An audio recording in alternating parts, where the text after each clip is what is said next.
대표님, 안녕하십니까? 네, 안녕하세요. 요사이 회자되고 있는 DST 1031 익스체인지, 뭐 문의가 많이 들어오고 있습니다. 지난번에도 한번 말씀해 주시긴 했는데, 오늘 한 번 더 말씀을 여쭙고 싶고요. 우선 DST에 대해서 요약부터 좀 해주시죠.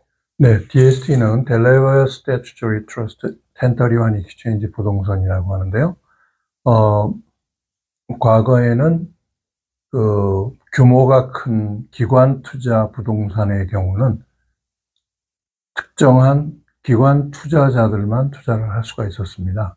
그런데 DST Delaware Statutory Trust 이 코드가 만들어지고 이 법령이 된 다음에는 이 시스템에 따라서 소액의 투자자들도 1031 익스체인지라든가 현금 투자를 통해서 DST 타이틀을 달고 있는 프로퍼티에 투자를 할 수 있게끔 장치를 마련해 준 것이 DST라고 보시면 되겠습니다. 그렇군요. 그러면 DST는 이제 그 1031 익스체인지에 주로 활용될 수 있는 그런 부분인 것 같은데, 1031 익스체인지를 하기 위해서는 부동산 그 매도와 매각이 이루어져야 되지 않습니까? 네. 그런데 그러면 부동산 매각에 어렵게 하는 이유들이 뭐가 있을까요? 네, 사실은 매각보다도 더 어려운 게 구입하는 건데요. 자, 제가 부동산을 매각을 한다. 그럴 경우는 내가 조금 싸게라도 해서 매각을 할 수는 있겠습니다. 근데 제일 중요한 것은 대체 부동산의 발견이죠.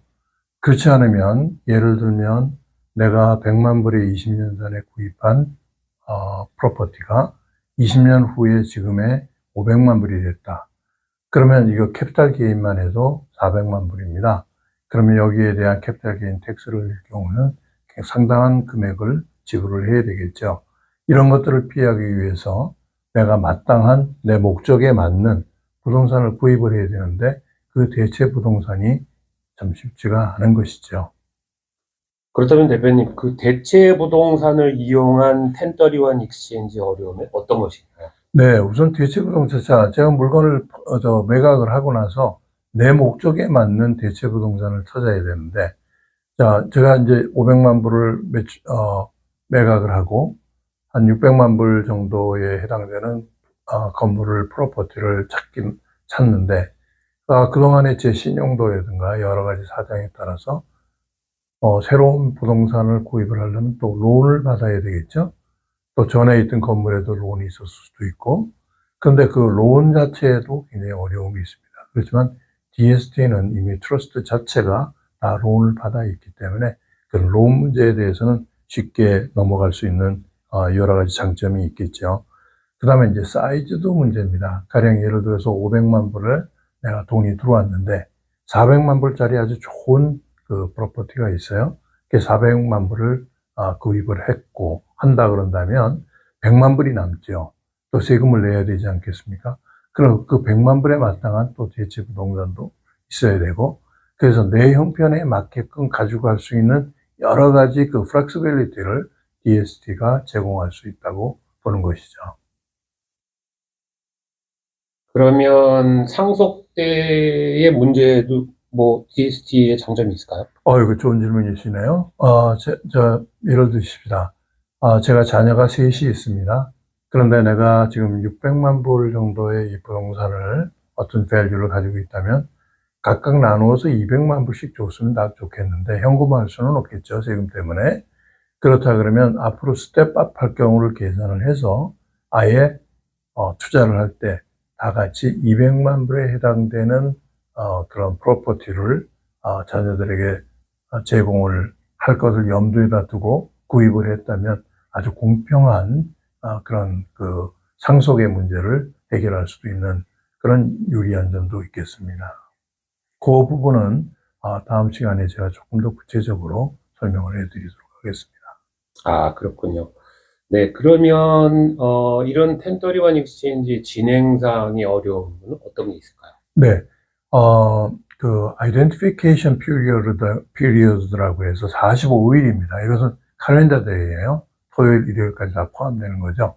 그래서 에스크로가 딱 끝이 나서 돈이 QI로 넘어갑니다. Qualified Intermediary라고 얘기를 하거나 아니면 Accommodator라고 얘기도 하는데 그 트러스트로 돈이 넘어가야 돼요. 그것이 내 통장이라든가 내 손에 쥐어지면 1031 익스체인지는 소멸됩니다.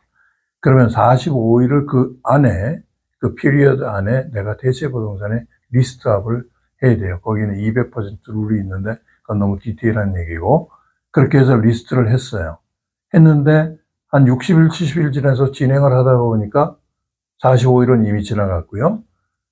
엑스로가 깨져가지고 더 이상 그 건물을 살 수가 없게 돼 있어요. 그럴 경우에는 1031이 소멸되겠죠. 그래서 정말 내가 그 막대한 캐피탈 게인을 내가 안고 가야 되는 그런 부담이 생기게 되겠죠. 이럴 때 DST는 여러 가지 다양한 그 프로퍼티를 소유하고 있기 때문에 대체 부동산 리스트에 넣었다가 만약의 경우에 금액에 따라서 얼마든지 조정할 수 있는 그런 장점을 이용할 수 있겠습니다. 아, 그렇군요. 그러면, 실제 실물보다는 DST에는 그런 1031 익스체인지에 들어갔을 때의 문제가 없다는 말씀이신가요? 1031 익스체인지 문제가 없다고 보셔야죠. 아, 네. 그러면 지금 대체로도 만약에 이제 현물을 리스팅을 했더라도 만약에 에스크로우가 깨질 경우를 대비해서 대체로도 DST를 넣을 수 있고 또 그러면 처음부터 DST만으로 넣을 수도 있나요? 그 물론이죠. 현금이나 아니면 1031 익스체인지 다 가능합니다. 가령 예를 들어서 600만 불 정도가 투자하려고 한다. 그러면 막 200만 불씩 서로 3개로 나누어서 DST를 나눠줄 수 있고 DST는 그 브로커마다 틀리지만은 되게 브로커들이 다양한 프로퍼티를 소유하고 있기 때문에 그런 부분에서는 큰 문제 없이 진행을 해나갈 수 있습니다. 아, 네, 알겠습니다.